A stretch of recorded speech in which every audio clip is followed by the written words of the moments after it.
हाँ जी, अस्सलामु अलैकुम।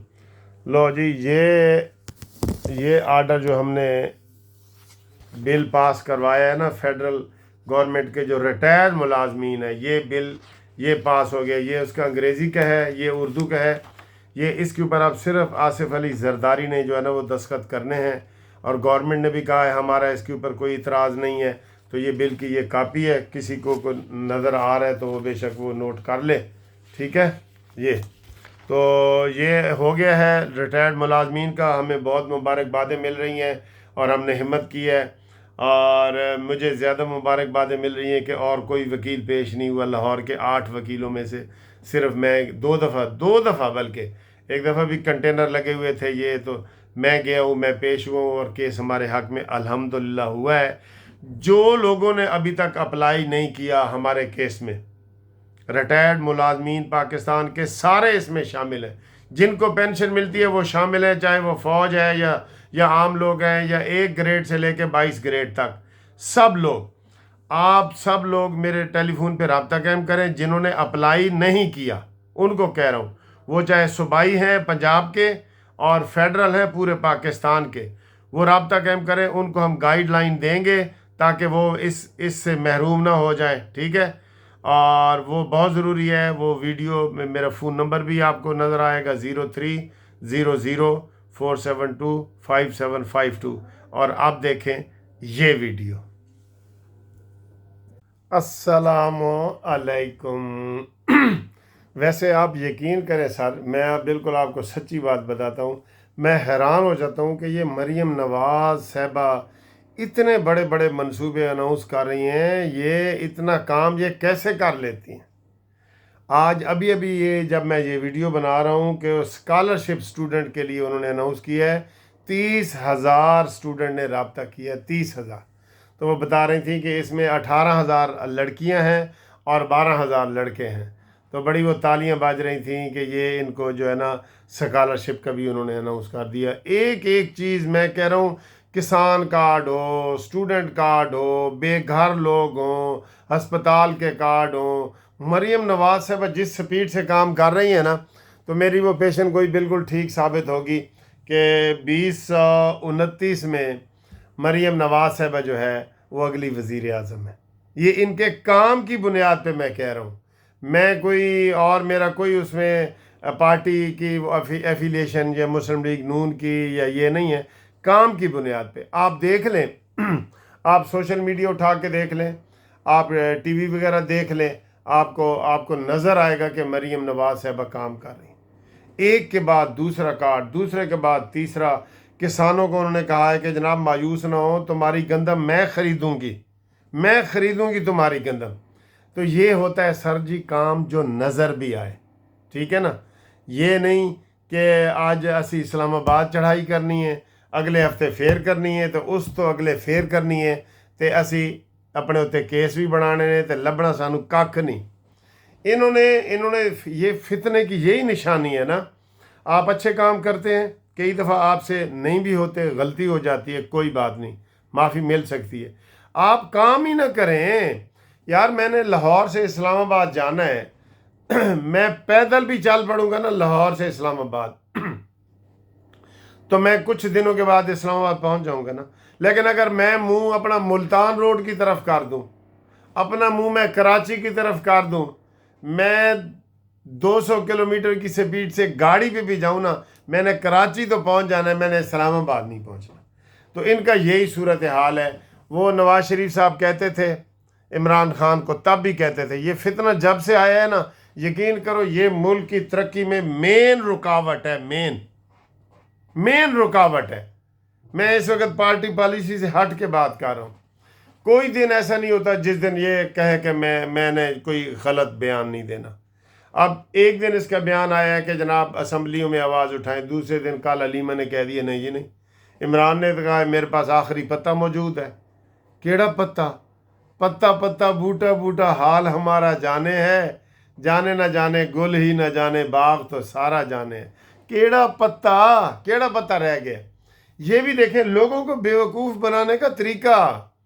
जिस तरह वो मदारी पटारी दे जो सप कटदा है ना, ए हुणे मैं कड्डांगा, हुणे कड्डांगा, 2 मूँह वाला कड्डांगा, 3 मूँह वाला कड्डांगा, 4 वाला कड्डांगा, हुणे सब नूं मैं कट्टा बना देंगा, कट्टे नूं मैं वच्छा बना देंगा इनू फिर मैं मुर्गी बना देंगा, बंदे दे जेब में पैसे काट ला। वो लोगों को इकट्ठा करने के लिए ना वो तकरीर कर रहा होता है। तो एंड पे मकसद क्या होता है कि जनाब अगर आपको ये सारा प्रोग्राम अच्छा लगा है तो ये कपड़ा पड़ा है, इधर पैसे फेंके। ये मदारी है पैसे फेंकने वाला, ये इसका बिजनेस है। इमरान खान का हस्पताल बनाता है, कुछ लोग हम अच्छी नीयत से पैसे देते हैं ना, आप यकीन करें ये इसका बिजनेस है, चंदे इकट्ठा करना। 100 रुपया इकट्ठा होता है ना, ये 20 रुपया लगाता है, 80 रुपया अपने ऊपर लगाता है, अपने सूटों के ऊपर लगा देता है, ये सूट भी और ये सूट भी, ठीक है। तो ये एक बदकिस्मती है हमारी कि ये हमारे दौर में एक ऐसा मनहूस बंदा आया है जो इसको गलती से एक वर्ल्ड कप के सहारे इसने सारी कौम को जनाब गिरवी रखा हुआ है और पाकिस्तान को तरक्की नहीं करने दे रहा। मुझे बताएं कि इसने क्या कहा है गंडापुरी ने, मैं 1-1 करोड़ दूंगा। जो बंदे 1-1 करोड़ आज तक किसी को नहीं मिला। बड़े से बड़े आर्मी के जो मेजर कर्नल, पुलिस वाले, एसपी, डीआईजी कोई भी फौत हुए, करोड़ रुपए किसी को नहीं मिला। इनको पता था ना फौत ही नहीं हुए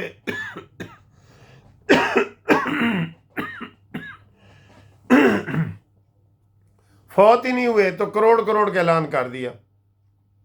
तो लोगों ने कहा वो जो करम का इलाका है, कुरम का, वहाँ जो बंदे 131 फौत हुए उनके लिए आपने क्या किया?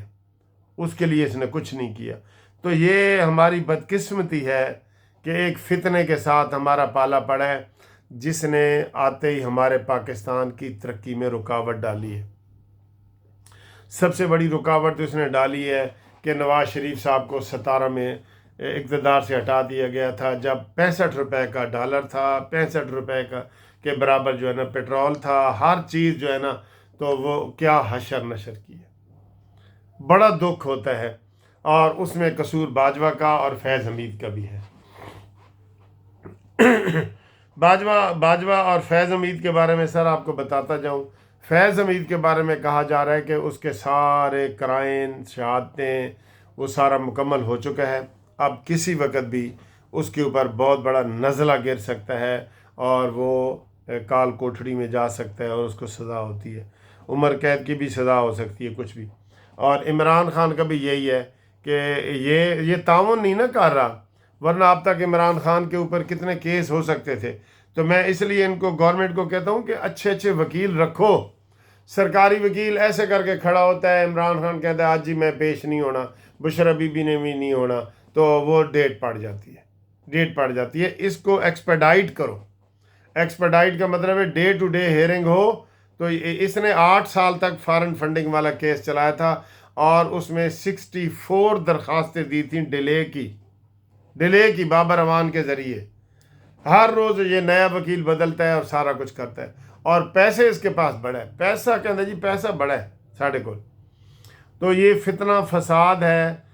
मुल्क के लिए कोई दुआ आई हुई है, मेरे ख्याल है कोई अजाने को दें। उलमाए कराम जो है ना, जैसे खुश्की होती है तो नमाज इस्तिस्का हम पढ़ते हैं ना बारिश के लिए, मेरे ख्याल है बला टालने के लिए अजाने वक्त बे वक्त अजाने दी जाएं, एक दिन मुकर्रर किया जाए, अजाने दो भाई ये फितना टले।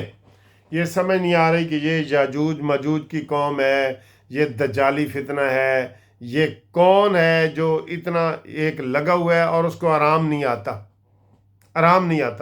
और इस इंटरनेशनल एस्टेब्लिशमेंट जो है, एक तो हमारी पाकिस्तान की एस्टेब्लिशमेंट ना, इंटरनेशनल एस्टेब्लिशमेंट वो रोड़े अटकाती है कि इमरान को आपने सज़ा नहीं सुनानी, इमरान को आपने मच जेल नहीं भेजना, ये नहीं करना, वो नहीं करना। ये हम उधर मजबूर हो जाते हैं, ठीक है। तो ये हालात हैं। तो बाकी जनाब मार्शल लॉ देखें, रात को कल 3 घंटे के लिए मार्शल लॉ हुआ, लोग सड़कों पे निकल आए और उन्होंने कहा जी मार्शल लॉ से नहीं लान देंगे, ठीक है। जनूबी कोरिया की बात कर रहा हूँ। तो वो 3 घंटे का मार्शल लॉ भी ख़त्म हो गया है। तो दोस्तों पाकिस्तान के लिए कोई अच्छा करो, कोई सदका खैरात मेरे ख्याल है करो अपने घरों के पास अपने रिश्तेदारों में, और अजाने दो, छतों पे खड़े होकर ना अजाने दो ताकि ये बला टले। یہ بلا ٹلے. یہ کیسے ٹلے گی؟ حکومت تھوڑی سی اس میں تھوڑی اپنی پالیسی، نرم پالیسی کو تھوڑا سخت کر دے. اور یہ ہم نہیں کہتے کہ اوور سخت کر دے. آپ ایسا سلوک کریں جیسے عام قیدیوں کے ساتھ ہوتا ہے. کس قیدی کو ایکسرسائز مشین ملی ہوئی ہے جی بتائیں؟ کون سا کہ قیدی دیسی مرغا چرگا کھا رہا ہے؟ تو جب کوئی اور نہیں کھا رہا تو یہ کیوں کھا رہا ہے؟ سوال تو بنتے ہیں نا، سوال تو بنتے ہیں.